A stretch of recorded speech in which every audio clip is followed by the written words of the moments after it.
ജയിക്കുന്ന ഉറപ്പ് തന്നെയാണ്. വയനാടിന് നമുക്ക് പറയാനൊന്നും പറ്റില്ല. എന്നിരുന്നാലും 2 സ്ഥലത്ത് വിജയിച്ചാൽ ഇപ്പോൾ വയനാട് രാജിവെക്കണ്ടേ? ഇതിന് രണ്ടാമത് വേറെ ഒരു ഉപതെരഞ്ഞെടുപ്പ് നടത്തണ്ടേ? ഇതിൻ്റെ എന്താ ആവശ്യം ഉണ്ടായിരുന്നുള്ളത്?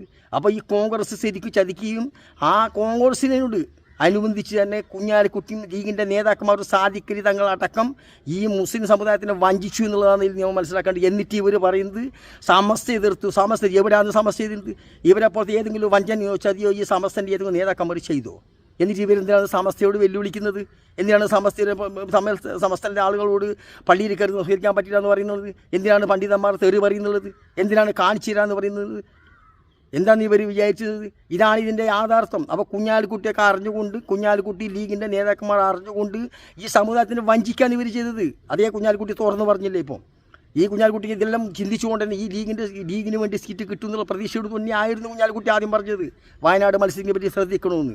അതൊന്നും കേൾക്കാതെ കണ്ട് പുല്ലുവില വെച്ചു.